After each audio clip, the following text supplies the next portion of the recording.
بسم الله الرحمن الرحيم الحمد لله رب العالمين وصلوات الله وسلامه على أشرف الأنبياء والمرسلين محمد المصطفى وعلى آله ومن تبعهم بإحسان إلى يوم الدين. وما بعد. I have in front of me here the cover page for book 1 of a series of 3 books or 3 parts for the Arabic language program, دروس اللغة العربية لغير ناطقين بها.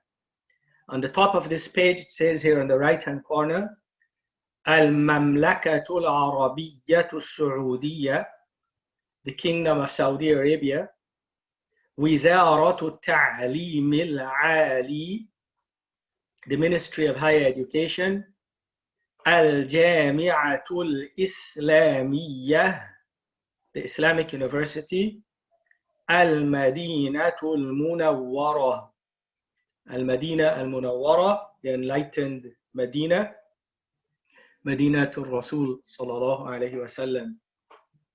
الجامعة الإسلامية is an exclusively Islamic university where young men from all parts of the world go to learn the Arabic language and to study their deen. The language of instruction in all of the colleges in the Islamic University is the Arabic language. And that is the only thing that is possible because you have students from all parts of the world coming and they speak a variety of languages. So the only common language is the Arabic language. And it makes sense that the instruction should be done only in the Arabic language. Because of that, when you arrive in the Islamic University of Al-Madinah, and you do not know Arabic language, you're not fluent in the Arabic language, you have to pass through the Arabic language department and study the Arabic language first.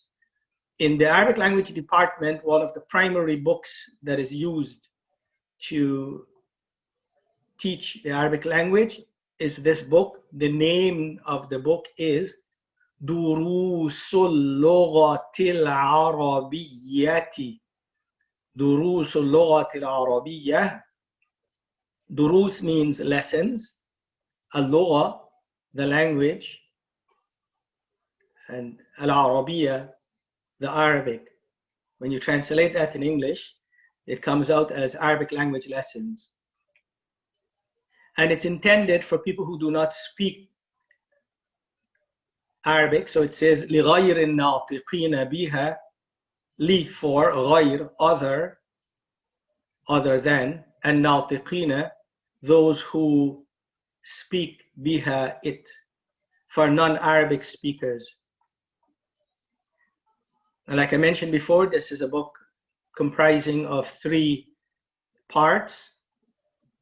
The first book is Al-Juz al-Awwal, part 1. This book was authored by Dr. Abdul Rahim, who is a sheikh from India. I knew him personally and he was a wonderful, wonderful sheikh. A few things about this book is that the book is written exclusively in Arabic language. However, to simplify things for English-speaking people, because I can do that, the audience that I am targeting are English-speaking people. Hence, what I will do is I will translate as I teach the book, as I go along, inshallah, and record the lessons. And I will also type in the document, edit the document to include some English. That's number 1. Number 2 is that I will try to go at a slow pace because potentially there are people who do not know any Arabic language who may be taking these courses. However, to successfully participate in learning these lessons, one ought to be able to read the Arabic language fluently, even if you do not understand it. So if it is there's a person who has learned to read Quran and you're relatively fluent in reading the Quran, however you do not understand it, then this book is perfect for you. The lesson start at the very starting in understanding Arabic as a language, but not in teaching you to read the script. That is a different lesson. If a person is incapable of reading the Arabic language script, then this book is not suitable for you. You have to start with a different lesson first. The other thing that I will do, I will try to keep it simple and not put too many details within it. However, I will add some details.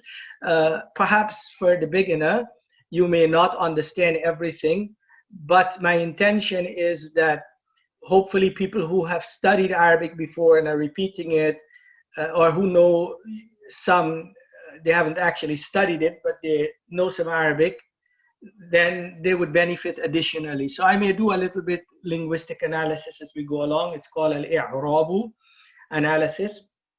Another thing about this book is founded or based on classical Arabic language, what is called اللغة العربية الفصيحة أو الفصحى, classical pure Arabic language, as is used in Quran and the way the Prophet sallallahu alaihi wasallam and the companions spoke. So this is a brief introduction into the book, and we would launch into lesson 1.